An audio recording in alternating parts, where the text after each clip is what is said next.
Hey everybody, I'm sure you're well aware already that this is the Gear Cube designed by Oscar Van Deventer and mass produced by Mefferts.com. I decided to pick this up because I've been picking up a little bit of Mefferts puzzles lately and they seem to be of very good quality. Plus, I've seen it online and I thought it would be a fun puzzle. I did hear that it was pretty easy to solve, and that is correct. It is an extremely easy cube to solve. But what I like about this puzzle is that it's a really original design. Nobody, I don't think, has ever done a cube that uses gears before. Now, thinking up a puzzle like this is one thing, but actually doing the math and the design itself so it all goes smoothly must have taken some time.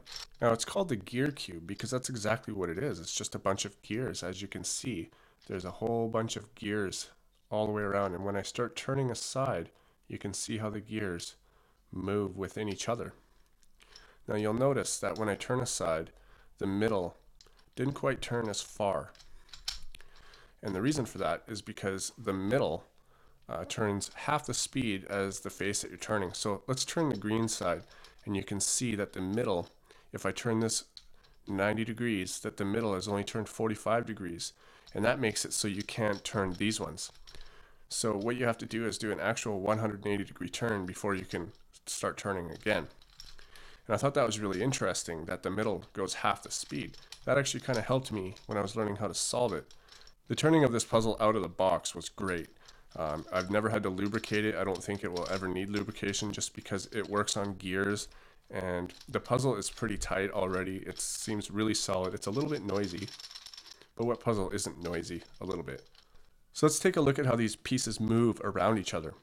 So because we know that the middle part moves half the speed as the face that you're turning, that means that the center will not go with the sides that you're turning. So let's take a look at the green side and let's move this 180 degrees. Now you'll see that the green only went 45 degrees.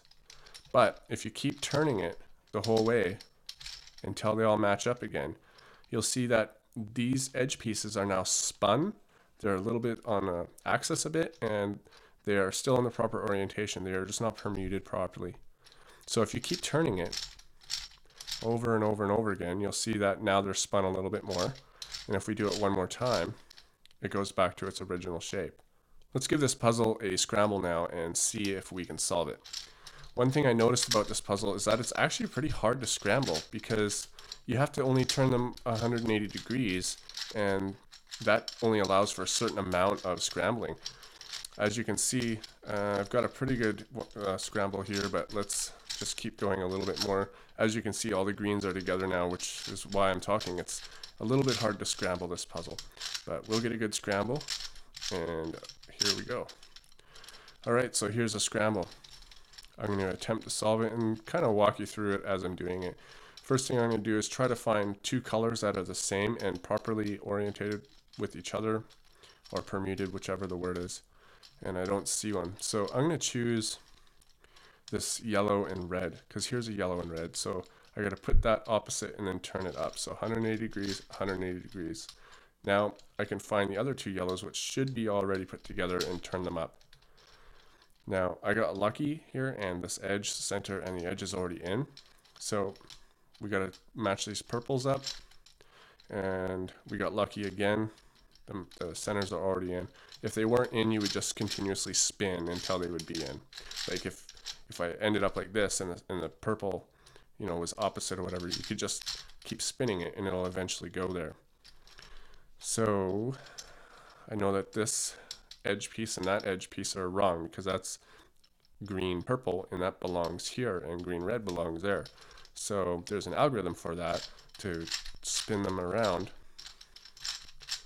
As you can see, now they are in the proper place, and so are everything. So if everything is permuted or orientated properly, you can just go ahead and start spinning them back into place.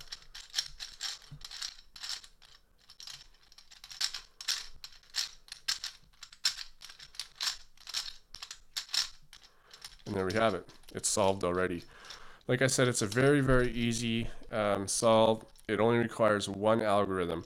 Alright guys, that's the Meffert's Gear Cube. It's a fun cube. I do recommend getting it. It is a little pricey, but it's fun if you're a collector, and it's also fun to figure out to solve because it's not actually all too hard. But if you want a tutorial, just leave a comment below, and if I get enough, then yeah, I'll do a tutorial, of course. Okay guys, I will see you on my next video.